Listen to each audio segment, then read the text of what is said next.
get it. What's going on, everybody? I'm your host, SchuZ Schumaker. Appreciate you guys all for tuning in, whether that be Wednesday out here in America or for Max out there and those people tuning in from Australia on Thursday. Well, with that being said, I've got a very special guest to kick off today's show. He's a man with an 8-0 record, 7 KOs. He's the IBF World Youth Champion. He's also the youngest Queensland champion ever. He goes by the nickname Money. That's Max McIntyre. Max, I appreciate you taking time to come on today. Hey guys, how are you? I'm good, man. Well, first and foremost, thanks for taking time to come on today, man. That's all good, bro. Absolutely. Well, let's get into this first portion. You're coming off a fight. It was about 2 weeks ago. You fought against a man in Warren who was undefeated at that point in time, 5-0. Walk us through that performance. I'm sure you've broken it down, listened to it, watched it. What's your thoughts on that performance now? Oh, that performance was a real stepping stone for me, and I think that was the performance that sort of gets me on the world stage. And yeah, I think that was just the performance that showed that that's where I belong. When you look back at that fight, what are some things that you feel like you improved on or could improve on? What are some things you did good? Like, how do you kind of evaluate that fight when you look back at it? I think there's a few things I could still improve on, and there's always things to improve on. But even since my last performance before that, I could see that I've leveled up heaps, which I knew I did. And my power's increasing, my man strength nearly fully come through, and because I'm only 20, like I'm still growing, and my strength is still building overall. Well, I have to ask you one other question before we get going any further. You go by the nickname Money. I have to know how that story come to be. Why do you have the nickname Money? Well, calling myself that in the amateurs, it was just like, obviously Floyd Mayweather's always been my favorite fighter, and I sort of just based myself off that, and that's what I really watched. But it's mostly just, I've just felt like that's just sums up my personality. What about Floyd attracts you? Like, why has he always been your favorite fighter? I like his hit and not get hit style. Like, he had a long career and he never really took too much damage, so I really admire that. When we look at your game, I have to break it down a little bit. Obviously, we know that you do have a lot of flash. You have a lot of style when you're inside of that ring. You also have the charisma component as well. Can you take us through that a little bit? Like, was a lot of it coming from Floyd Mayweather? Have you adapted some of your own personality and traits into it? Or what's kind of brought that trait where you have that flash inside of that ring? Oh, I've definitely adapted some of my own personality into that. Yeah. I think ever since my last couple fights in the amateurs and just my personality overall, sort of, I just always wanted to put on a show. All right, well, I want people to get to know you a little bit better. And let's go through your career. Obviously, you're out there in Australia, Queensland to be specific. What was it like growing up out there? Oh, it's pretty good. Brisbane's a pretty good area, and yeah, it's been a pretty good spot to grow up. I've had my gym pretty close, and yeah, everything's been pretty good out here. In regards to boxing, obviously I feel like the boxing culture continues to develop a lot. It's growing quickly out there. When you talk about that, though, what was it about boxing for yourself? Why was that the sport that you decided to go pursue? I tried other sports. I tried rugby league, cricket's popular here, a lot of different sports, and I never really found a love for it. But as soon as I started boxing, as soon as I hopped in the ring, like, punching someone was just a different, like, felt so nice, felt so good. And also, my brother was a boxer as well, and I sort of used to spar with him. And yeah, just that competitive side, knowing that you can, like, defeat another person who's also trying to do the same thing to you, it's just an irreplaceable feeling. And like, being able to get everyone to come, and now packing out arenas and stuff like that, like, yeah, it's such a good feeling. When did it settle into yourself when you realized, you know what, I want to go be a boxer? This is going to be not just something I'm going to do for fun. I can turn this into a professional thing for myself. When did you realize that this is what you can be doing long term? Well, I was never too academic in school, so I used to get in trouble, and I had to find something that would sort of keep me out of trouble and keep me occupied. And as soon as I started boxing and started leveling up as well, I went all the way with it. Thought I could make some money from it too.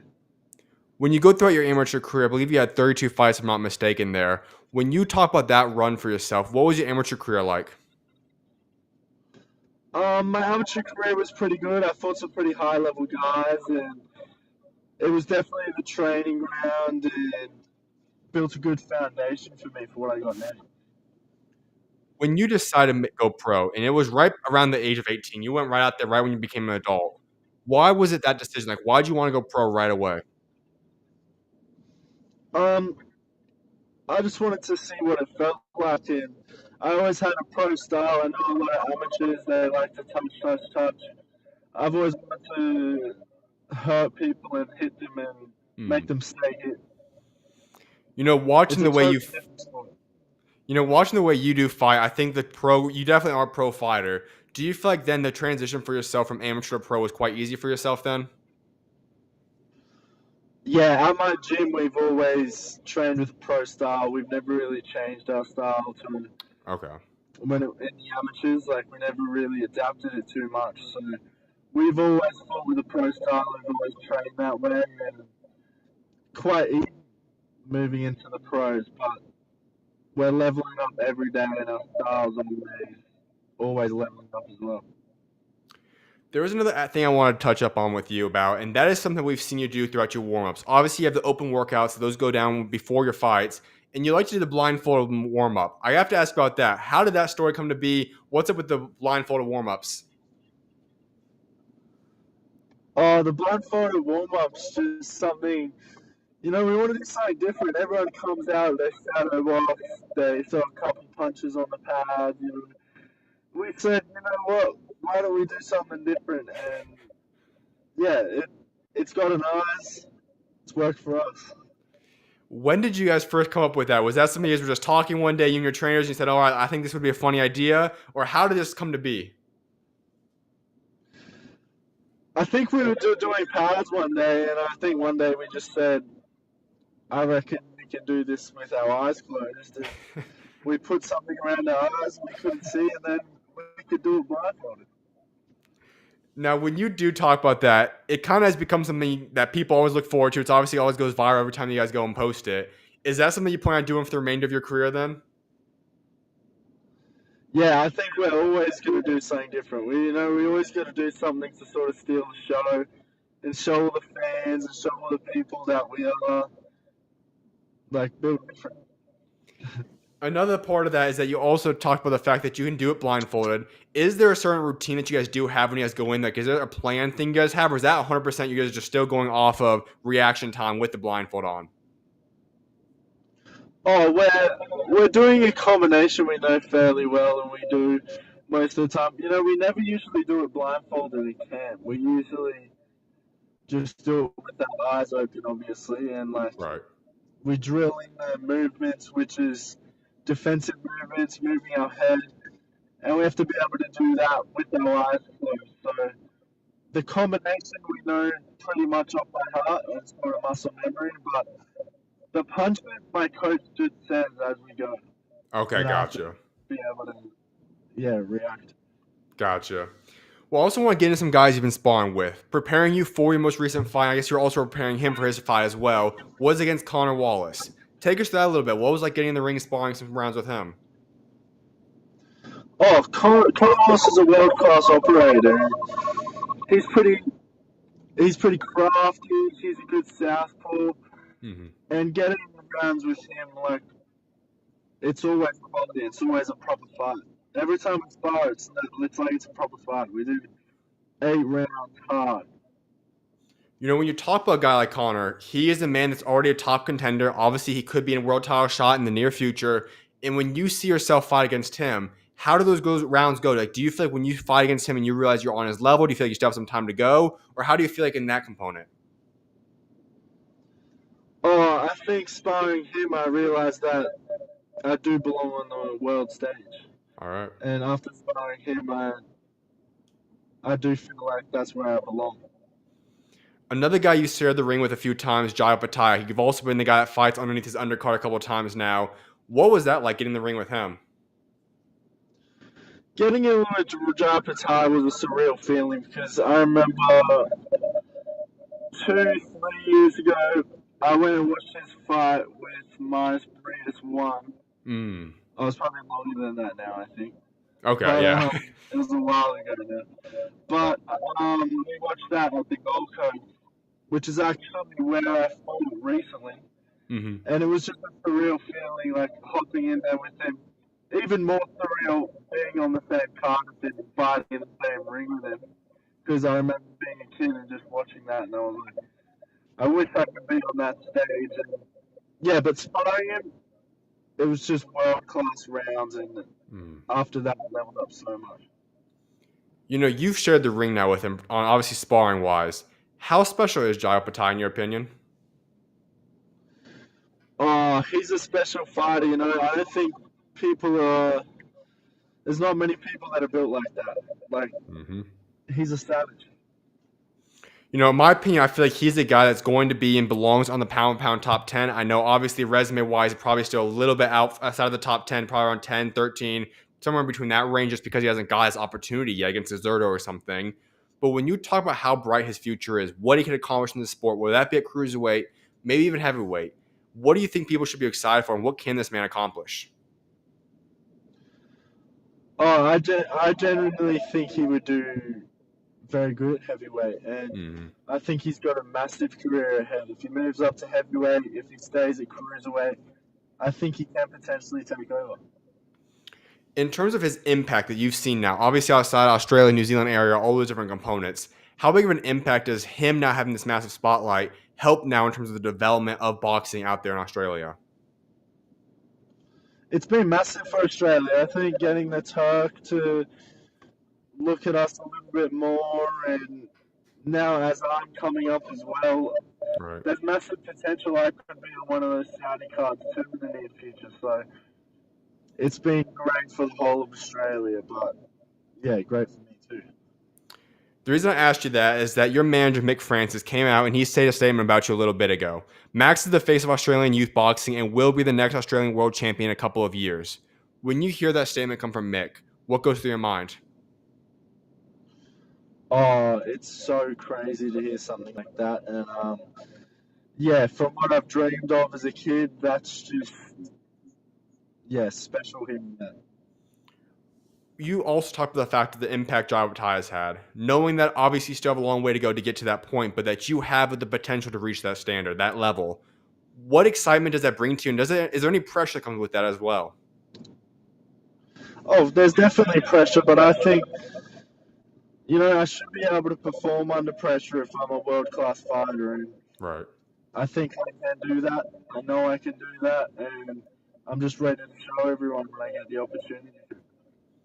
Well, let's hop into your future now, because Max, when we talk about yourself, you're 20 years old. You've only been a pro now for 2, almost 3 years now. When you talk about your career to this point, if I were to tell you, 3 years ago that you're going to be 8-0, 7 KOs, has your career gone according to plan? Has everything happened the way you wanted to, or how would you just kind of look back on say how your career has been to this point in time?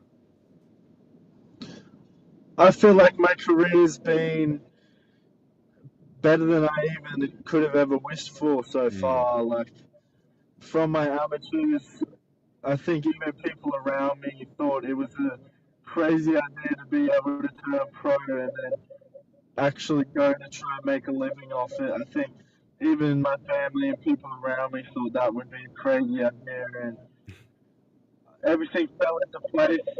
Tasman Fighters ended up getting on board, and I ended up signing with them. So yeah, now it's all falling into place, and I think I've shown a lot of people that I can actually go all the way with this.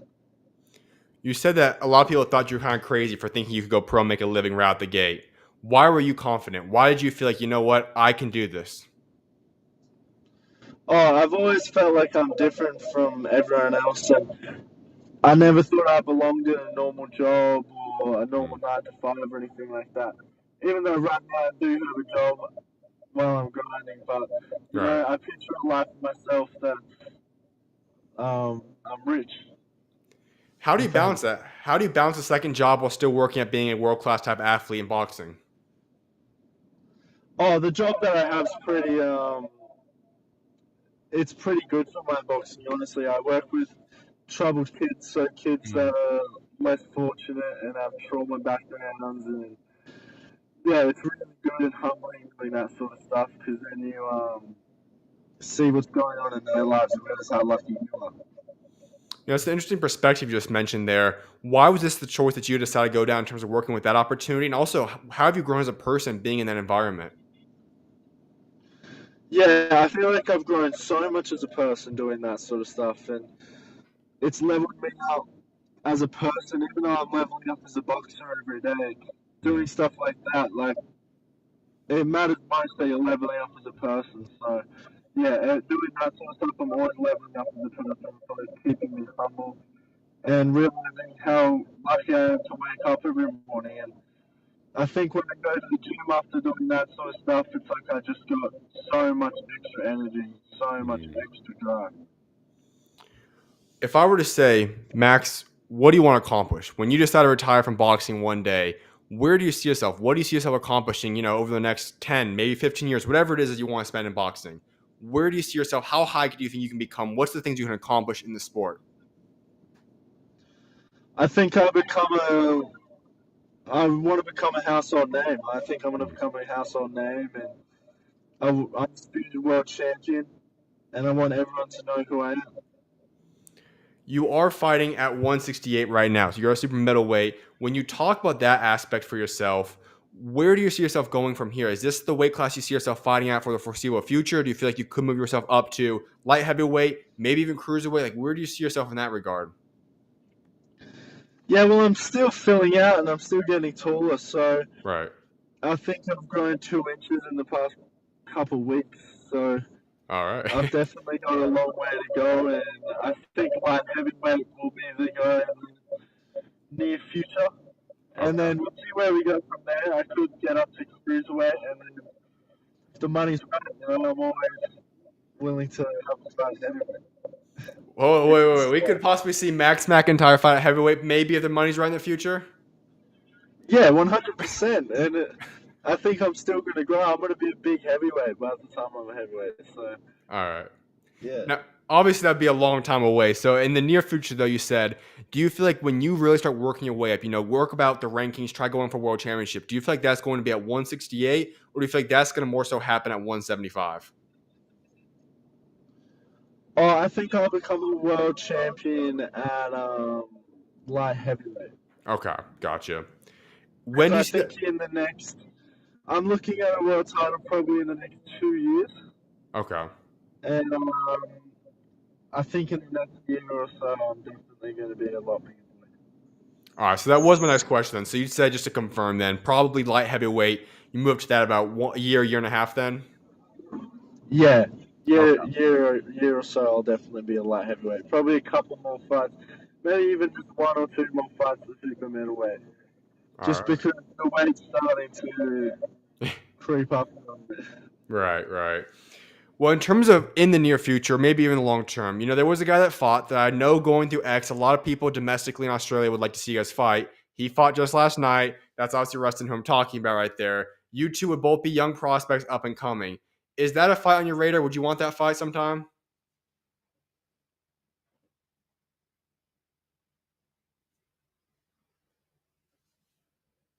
One second.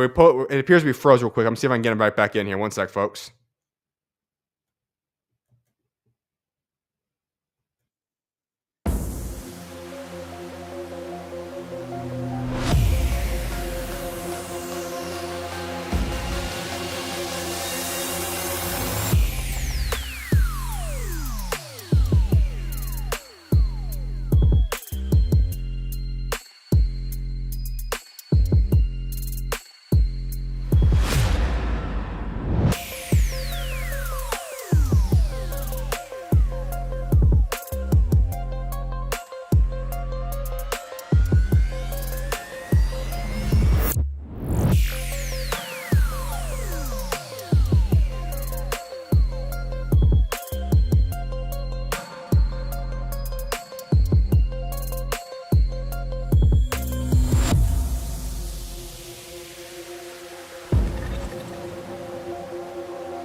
Welcome back, everyone, to the SchuZ Show. We got Max back up on here now. With that being said, though, Max, we were talking about potential future opposition that you could go into the ring with. And one of those guys I wanted to ask you about, he's a man that just fought, just a couple of days ago, last night. I guess for you, that'd be the day of, I guess last night for yourself.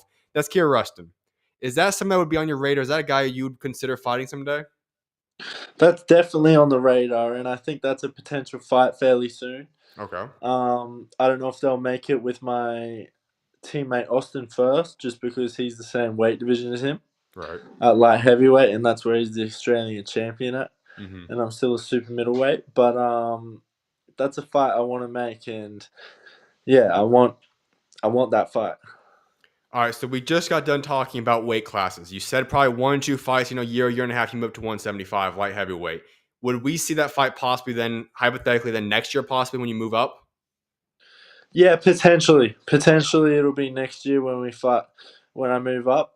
Or soonish if he comes to super middleweight. So Okay. yeah, we'll see what the next step is and potentially at light heavyweight.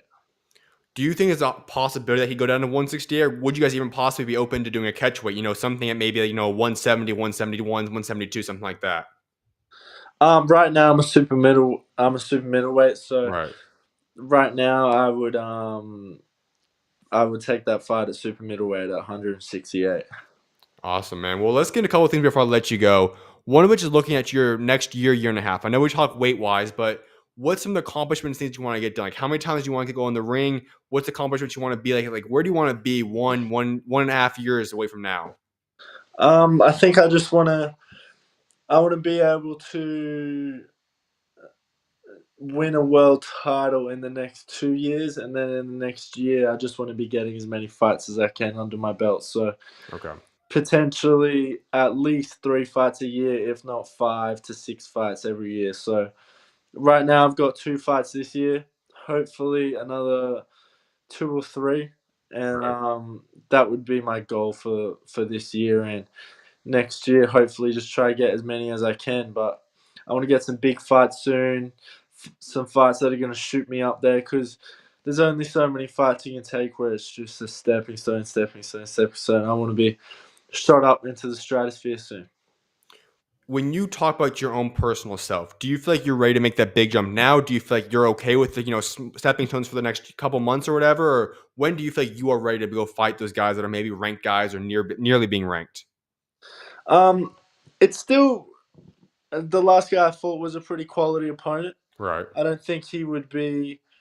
I wouldn't say he's a world class opponent, but you do need to have the steps there, and especially because I'm 20, like you do need to have that, finding your feet sort of fights. And Yeah.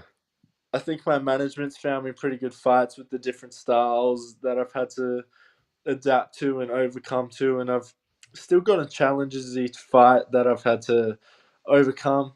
And I think in the next couple fights, now that I've sort of, I feel like I'm mastering everything and putting everything together, and Right. there's not really many styles that I think could beat me at all in the next year or so. So in the next year, I don't see anyone beating me at super middleweight.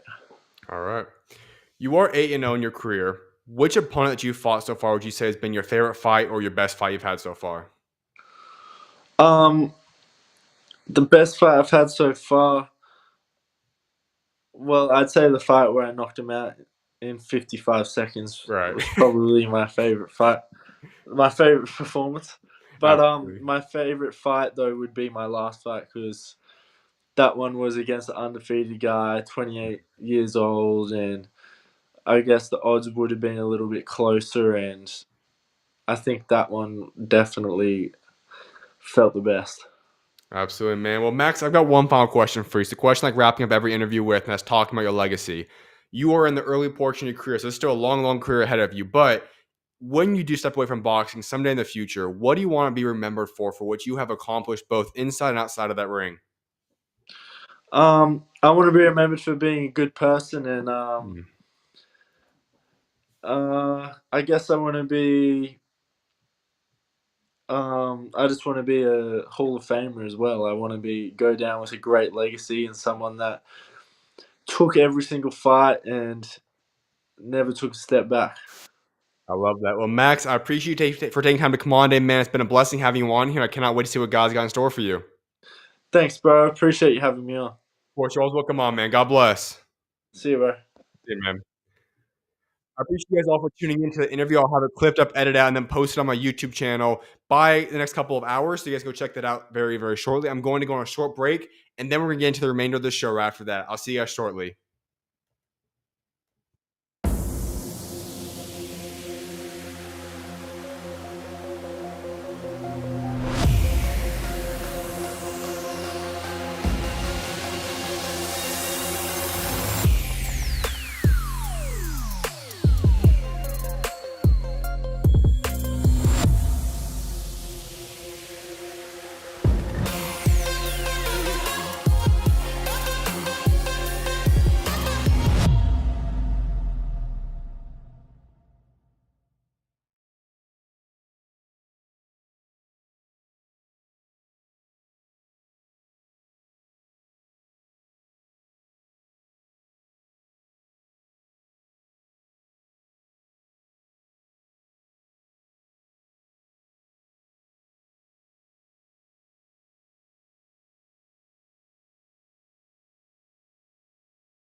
What's going on, everybody? Welcome back to the SchuZ Show. Hope you guys are all having an incredible Wednesday night right now. I'm going to be getting to the second portion of the show, which will now be breaking down the fight with Liam Paro, Jonathan Navarro that went down in the early hours of this morning. And then we'll get into some boxing news. But for any questions, comments, or topics that you guys want me to get into on today's show, put them in the chat, and I'll make sure to get into that in between each segment that I have coming on. Appreciate you guys all for tuning in, though, once again. Let's hop right to it now. The main card last night went down in Australia. Liam Paro, the former world champion, who's making his very first fight since being defeated by Richardson Hitchens, made returning as Jonathan Navarro at a catch weight of 143 pounds. This was exactly the type of outcome that Paro wanted to probably have. He did not look very good. It was an underwhelming performance against Richardson Hitchens last year. He returns to the ring now, and he looked excellent. Got the fifth round TKO of Navarro. Absolutely dominant, controlled the entire fight, dropped him. He put on an absolute beatdown of Navarro, and that ended up leading to the stoppage for Paro. So what's next now? Well, he's 26-1, and his biggest thing I have to imagine on the table for him is getting back into world contention. I don't think he's going to get a world championship shot, nor does he deserve it next up. But if you're Liam Paro, you could get yourself in position for a world title eliminator. I feel like that's a lot more realistic. There's a few different routes could go down, but when you talk about different guys, obviously you could target himself for the Teofimo Lopez belt. You could go down other options. I know he wants the Hitchens belt. We'll see if that happens. That could be on the table as well. But if you're Paro, I think he's going to go target for himself a title eliminator type of situation, and that could get him propelled into a world championship shot by next year. I'd say 2026 is when we could see him back fighting for a world championship. The co-main event was also interesting. Liam Wilson, one of the top-ranked guys at 130, made his return to the ring as well. A 10-round bout that was underwhelming, to be honest. Listen, Liam Wilson had an incredible performance in terms of grit when he fought Emmanuel Navarrete. Liam Wilson, though, the way he looked last night, early morning of this day, not good. His defense was basically missing the entirety of that fight. And when you come out on top, yes, 98-92, 97-93, 96-94, all in favor of Wilson. It was not a good performance whatsoever, though. I believe it was very underwhelming. And in my opinion, I'll even go this far as to say this. He wants Emmanuel Navarrete. He does not deserve that fight. First and foremost, Charlie Suarez deserves that rematch, and that needs to happen first. After that occurs, though, I still don't even think that's a fight for him. He needs to prove himself another fight or two to even get into possible contention for that fight. Last night was not a good showing for him, in my opinion. He got the win, but it was not the performance that I think he wanted to have.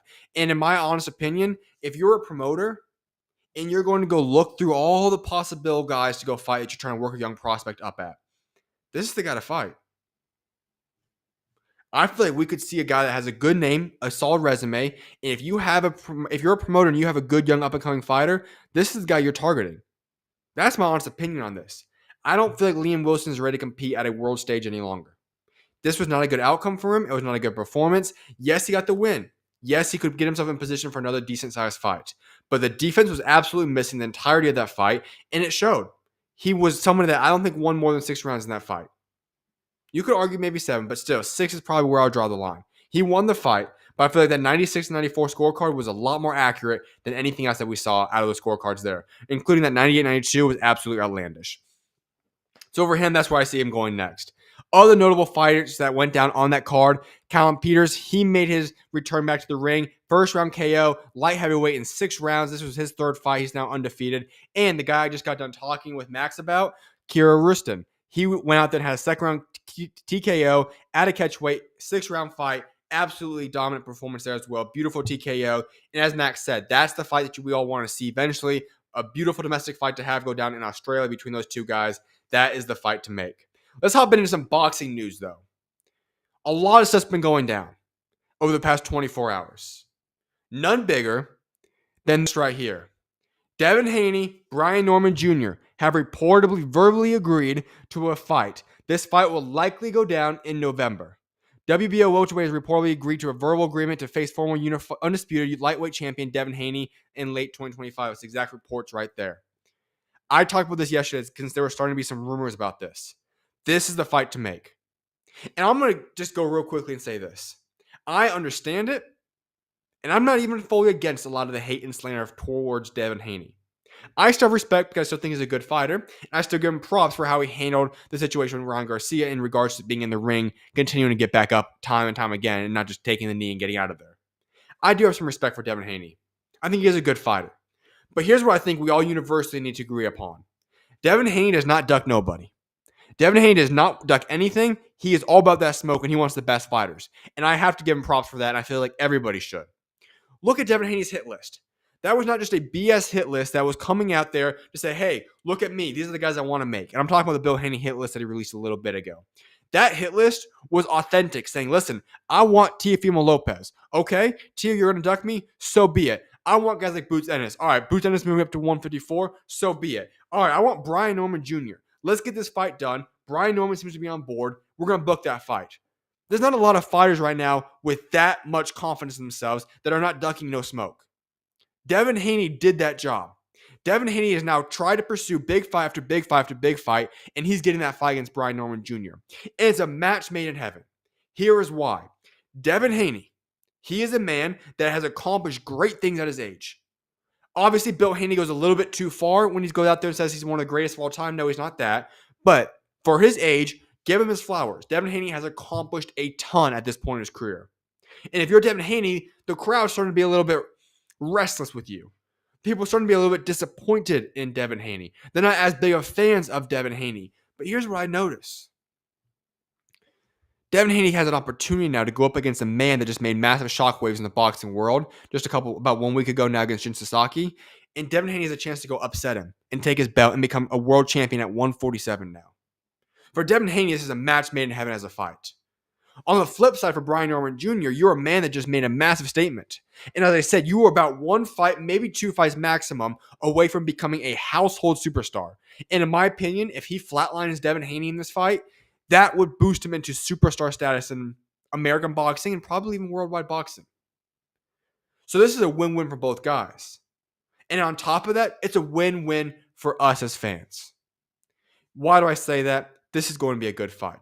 Brian Norman will put the pressure on Devin Haney. We know that. And guess what? Devin Haney, yes, he's shown flashes of being a track star, but he's not. I believe that Devin Haney, he realizes the criticism that's happened recently. I don't feel like that's going to be his approach to this fight.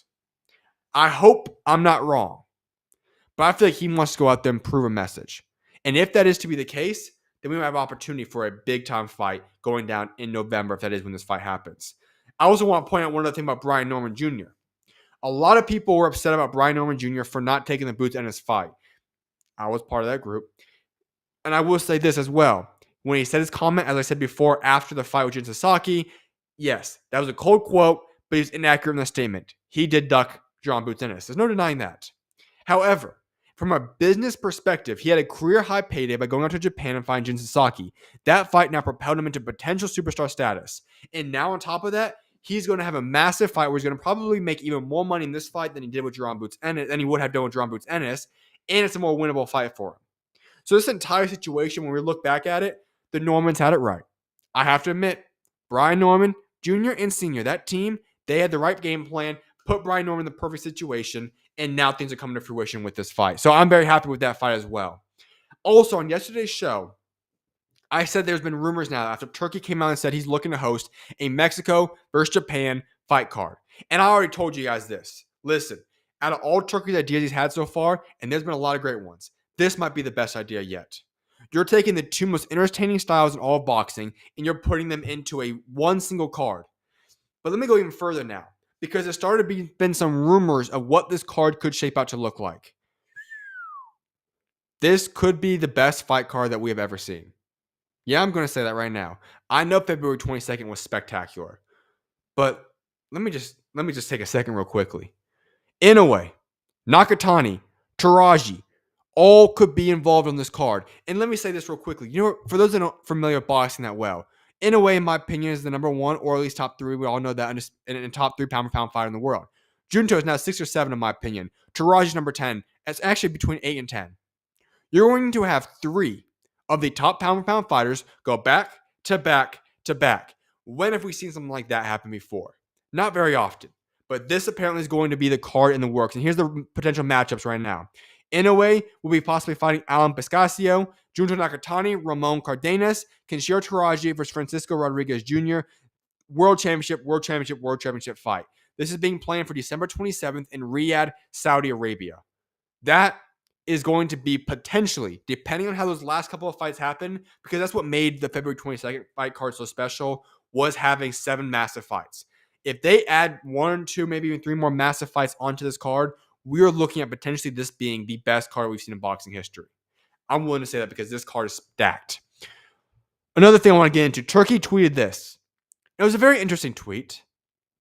I will be very upset if Berlanga and Zepeda knock out SchuZ and Shakur. We have big plans for SchuZ and Shakur, and this result would be a complete disaster.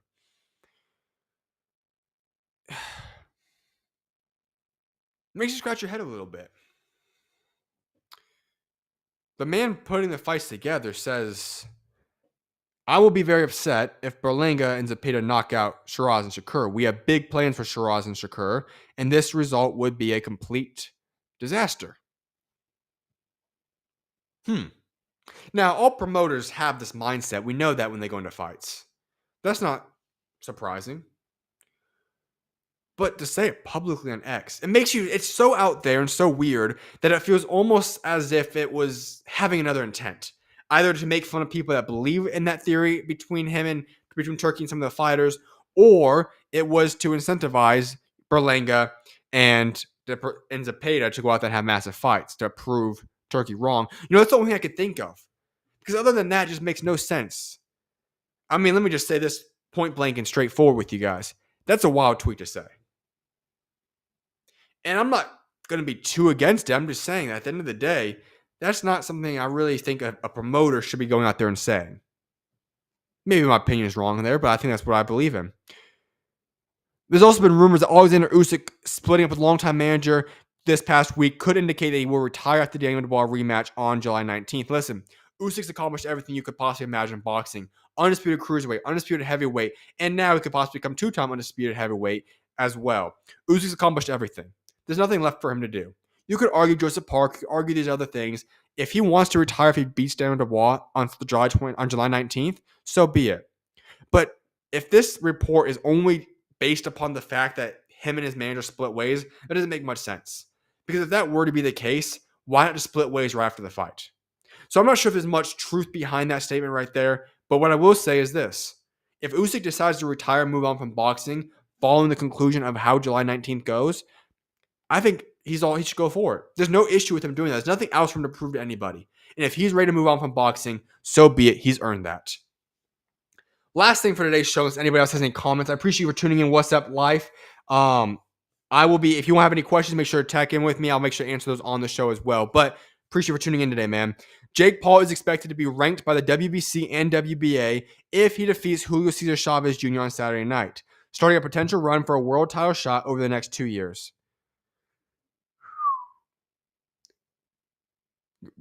Let me just think this real quick. Jake Paul could be ranked by the WBC and the WBA for simply beating Julio Cesar Chavez Jr.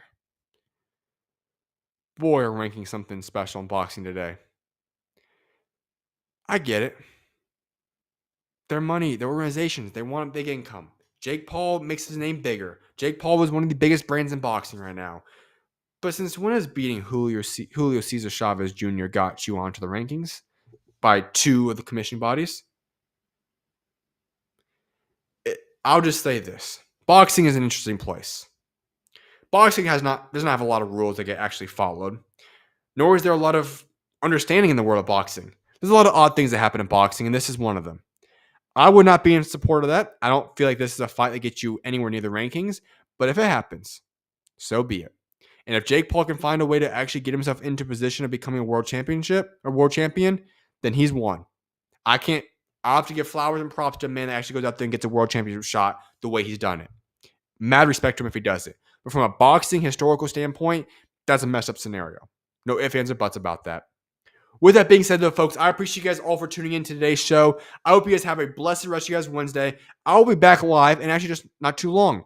1 p.m. Mountain Standard Time tomorrow. I will be back live. I'll have a guest who will be announced in just a few hours. And with that being said, though, have a great rest of you guys Wednesday. I'll see you guys tomorrow on Thursday.